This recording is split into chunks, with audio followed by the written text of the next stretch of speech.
Hey, what is up, everybody? Reubin here. My name's Reubin, and welcome back to Interactive Horror Stories. Now, we are now finally on the fourth story. Now, it looks like the fourth story, Crystal Skull 2, is a continuation of the third story that we did, where, if you remember, it was the king who was looking for the crystal skull for his daughter because his daughter was dying, and he ended up being possessed and ended up, first of all, um, having his daughter killed and then also turning into a tyrant for his kingdom. So I don't know if this one actually continues or from the last story, but we're going to jump straight in and have a look what exactly Crystal Skull 2 has to offer. So this time you are not a king, but a libertine billionaire in the modern age. Historical artifacts are one of your vices. A marvelous crystal skull is brought to your mansion, and the interesting part is you can hear the skull's voice in your mind. You can talk with it. It says that it will bring you joys no mortal can ever reach, but it demands something first. So it's not a continuation from the last story. It's actually just this crystal skull has made its way through the ages, probably caused countless amount of other deaths and possessions, and this time we are with a libertine billionaire. So we have got money at our disposal. So let's jump right in and see how this goes. Crystal Skull 2. Okay, so you consider yourself a lucky man. You are a European billionaire in his 30s.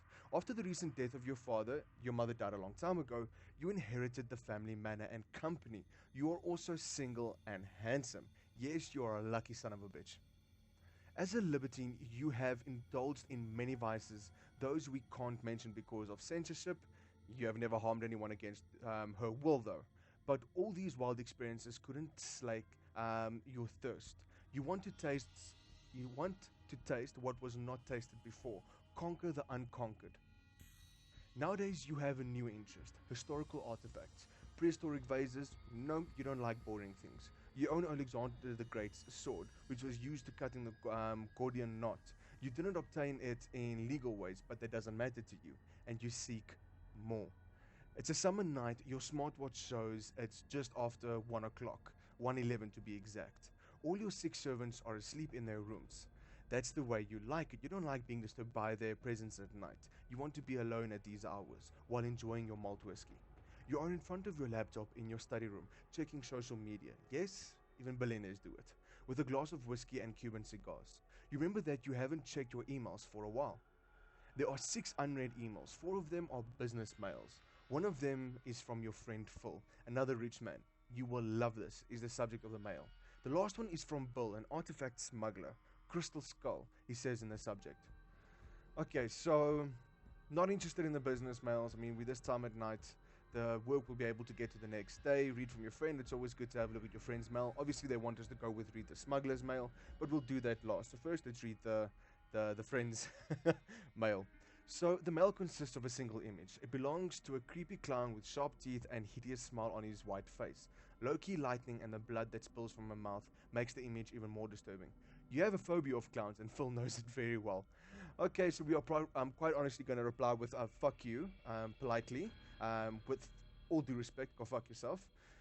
So now we're finally going to go on to the smuggler's mail. I'm not interested in the business mails. We're more specifically looking at what this artifact is that has been mentioned to us. So, I have to show you this. Bill says, the skull is made of pure crystal and nobody knows where it is from. You won't believe its story. He has taken a photo of the skull with his phone. The fluorescent light in his room is weak, but somehow the skull is clearly visible in the photo.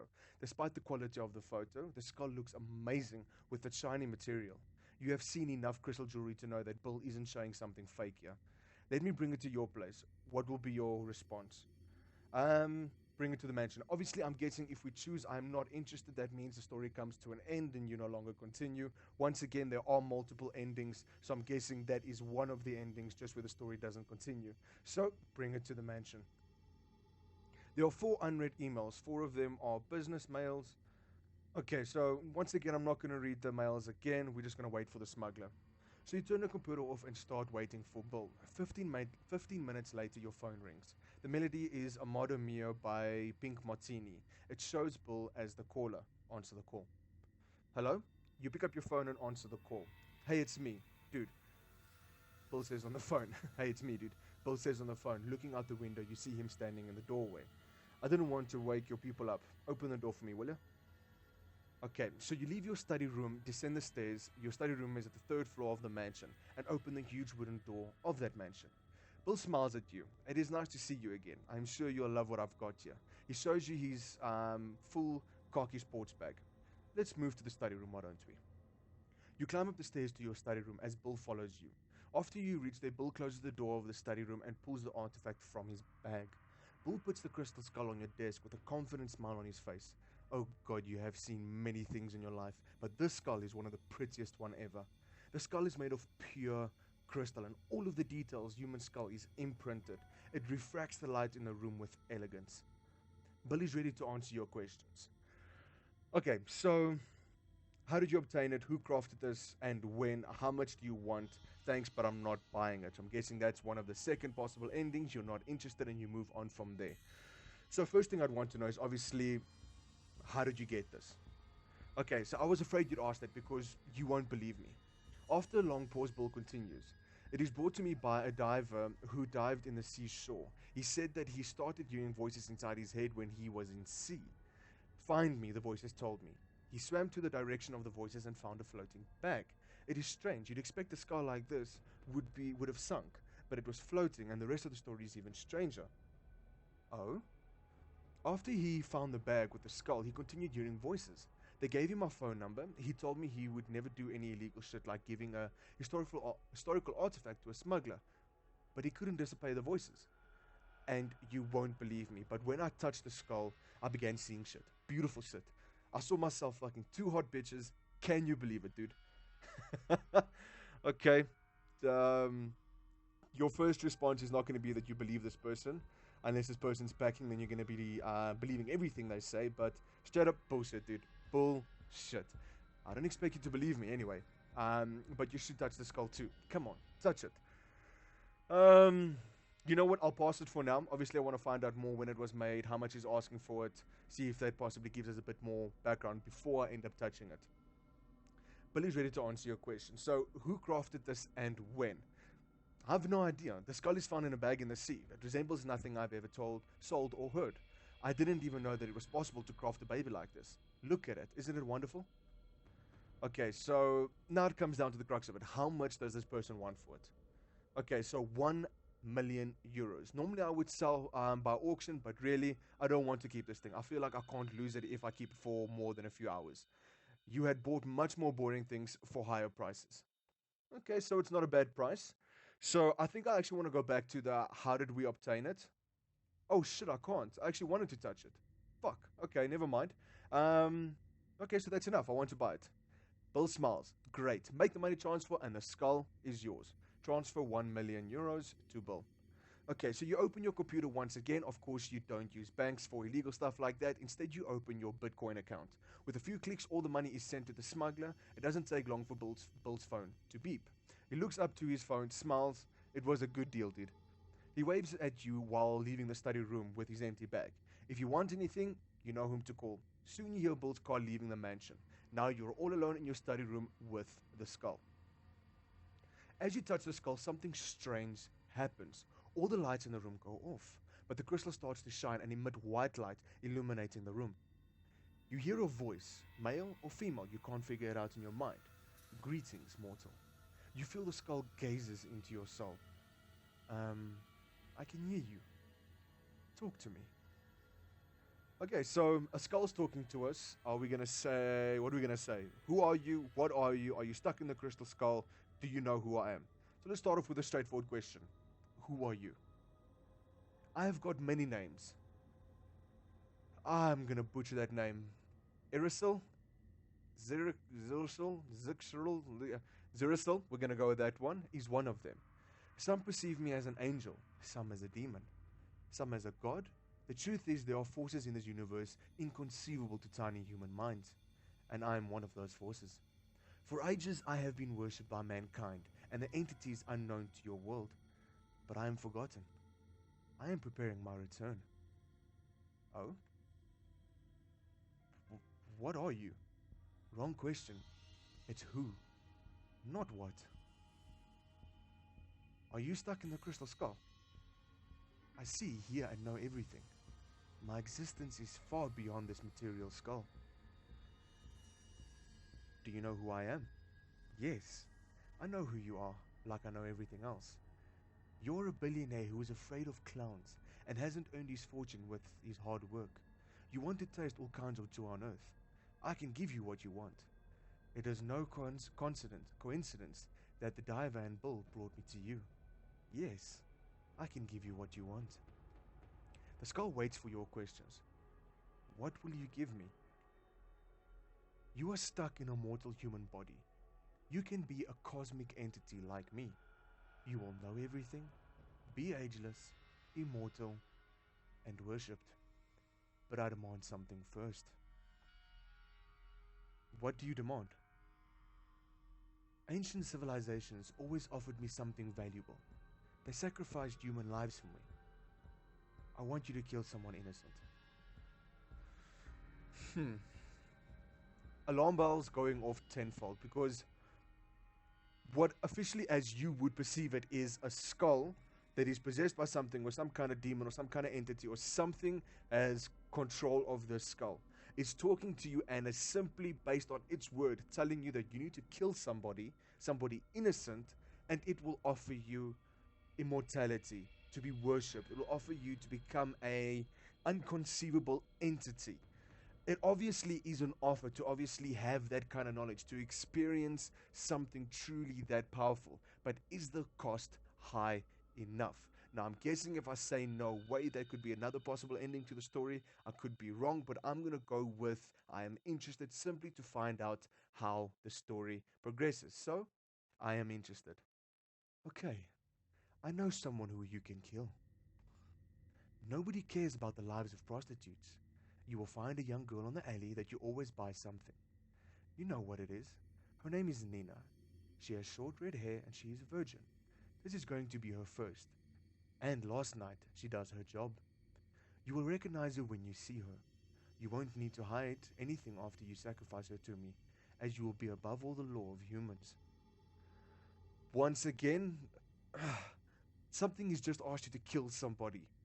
I don't care who you are. If something such as this is asked, no, something should be screaming in the back of your mind. Fuck, something should be screaming in the front of your mind. Don't. This is not a good idea. But in the interest of continuing the story, once again, okay, deal. We'll do it. I know you possess Alexander's sword and keep it in the basement alongside with your wine bottles. I want you to kill Nina with it. Go to your car. I am waiting. So, go to the garage. So you leave your study room, descend to the staircase, and go to your garage where you keep your expensive cars. You have a sports car with a distinctive red color and another black car that looks like a vigilante with a bad costume would drive. You can choose one of them to bring the prostitute to your mansion. Which one do you choose? I don't want to go with something that is bright and that's going to attract attention to myself, so I'm not going to go with a bright red Ferrari, I'm guessing what it is. So I'll go with a sleek, more undercover, not so easily noticeable black car. So you get in your black car and drive to the alley that you always find your thing. We won't name here. Despite the high horsepower of your car, you drive slowly in order to examine the people in the alley. The alley is almost isolated. You see only a few people. You know what they don't sell.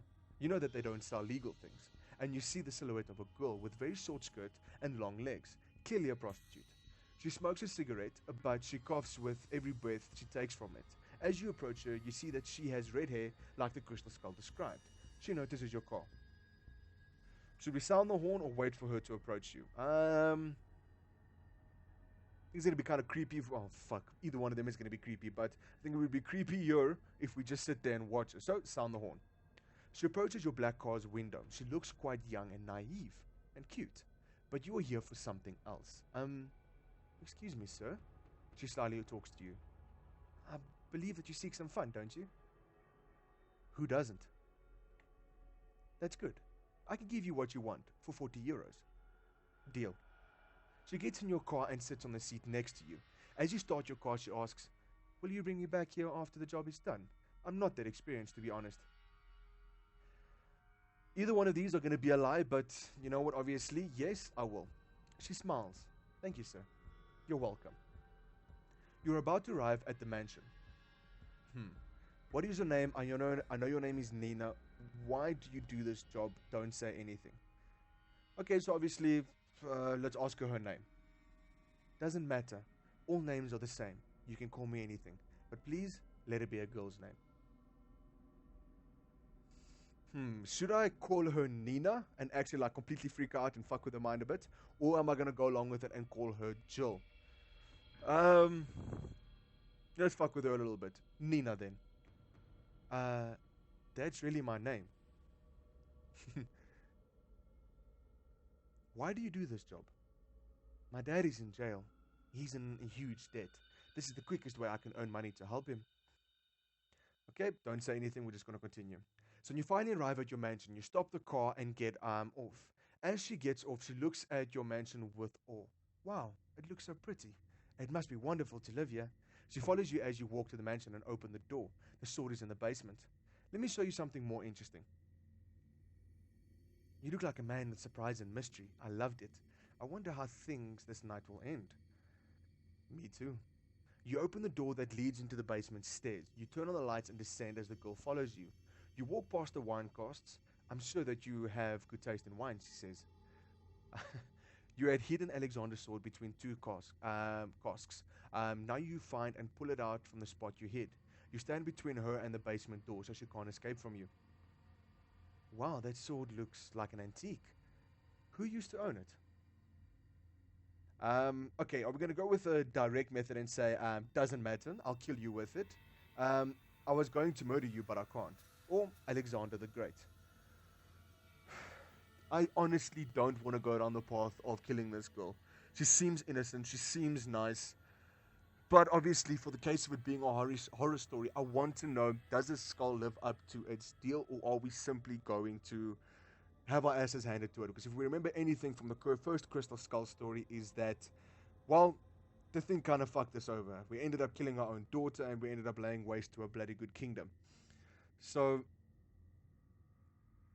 fuck, I honestly don't know. Am I gonna go with one, or am I gonna go with three? Uh, Screw it. Let's go with number one. Alexander the Great. Ah, is the sword to be cut? Is the sword the cut he got the knot with? I know his story. He became the king because he thought outside the box. He cut the knot instead of solving it by hand. I always wanted to be someone great like him, but I ended up being a prostitute. You will be great after I sacrifice you, or I was going to murder you. You know what? We're continuing with it. Guys, just deal with it. We are going to be killing her. We're just going to follow down that story because I want to see what the outcome is if we follow the skull.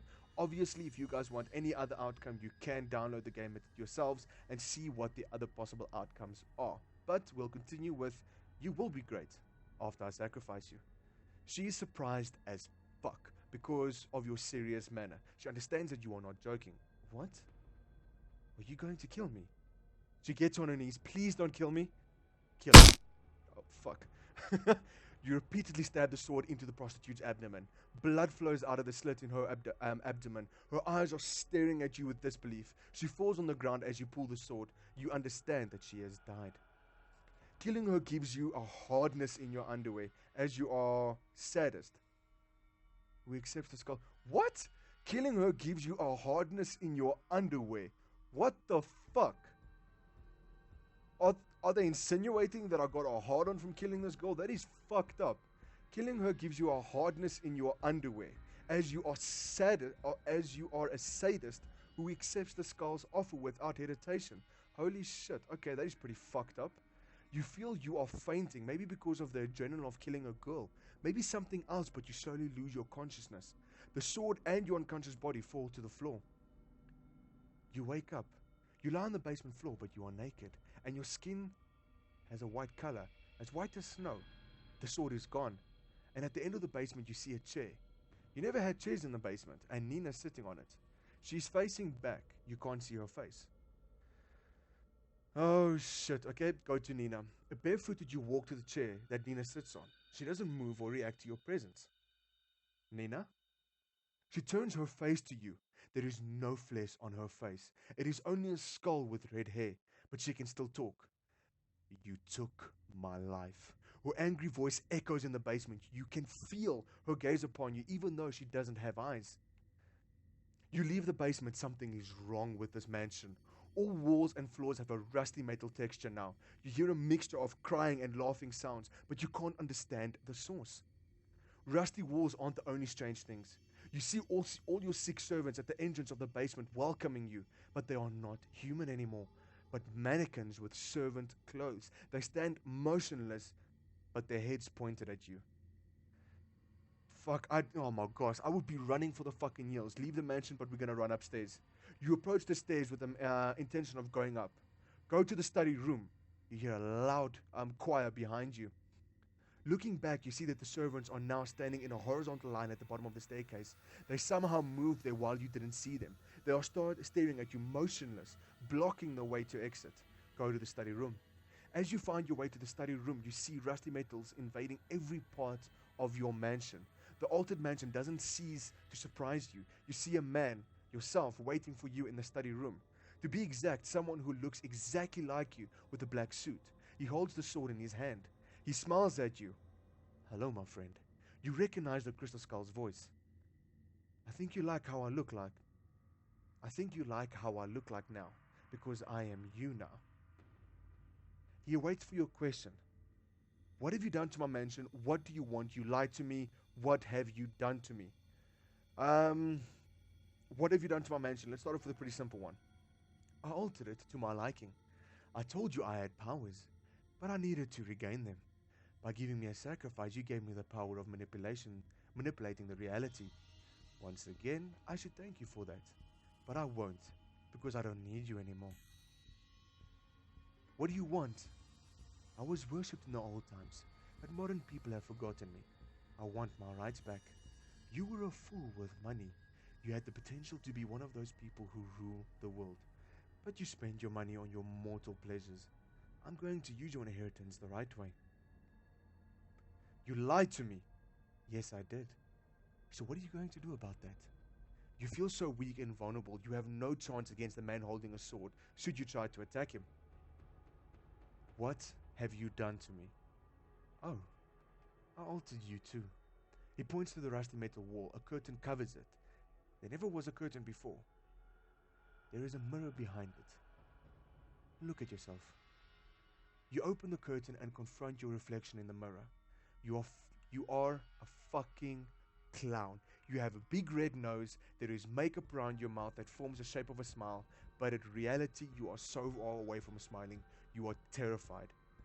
It is permanent, he says, as you break down and start crying. Oh, now if you'll allow me, he says, touching your white shoulder. I've got places to go. He walks to the door with the sword in his hand. While he was about to leave, you see Nina at the entrance of the study room. Her body is human, but head is a skull with hair. Let me leave you alone with Nina, he says. After he leaves, Nina starts to walk at you, stumbling, as if one of her legs was crippled. You should have never bought that skull. The end. So this game has 4 possible endings. So I'm guessing the 4 that I thought were the possible endings are correct. But holy shit, that was fucked up. That was, I think, honestly to say, the most fucked up story we have read, and possibly the most terrifying story that we have read out of now the 4th one that we have done. Wow. So you buy a crystal skull from an illegal smuggler, and with your power and your wealth and your constant appetite for the new, for the ancient, for some kind of excitement, you end up buying this and you end up touching it. Now, with the decisions we made, it goes down the line of we ended up listening to what the skull said to us, offering us immortality, basically offering us to be a god, and we went along with it. But its price was high. Its price was death, a sacrifice of an innocent young girl that came by the name, if I'm not mistaken, Nina, who was a prostitute that you obviously lured to her house. And you ended up stabbing her multiple times in the abdomen, and you ended up getting hard. You ended up getting aroused by killing her and seeing her naked body, or not naked body, her dead body lying on the floor. And then it fades to black because obviously you lose consciousness, and then you wake up naked. Your body's white. You have a fear of clowns, just to find out that this entity that was inside the skull had tricked you. The sacrifice was to release the entity, and now this entity has taken your form and is going to go out into the world and must probably cause untold devastation. and you're stuck as a clown, the one thing you fear the most. Wow, that was done pretty damn well. I really do hope you guys enjoyed Crystal Skull. After this, we've only got one left, and that's Madness in an Infinite Loop. And I'm trying to see if if the series will end off with a bang. I really do hope you guys are enjoying the entire series, the entire interactive horror story series. If you guys liked it, by all means, leave a like, subscribe, and as always, I will see you in my next video. But until then, cheers.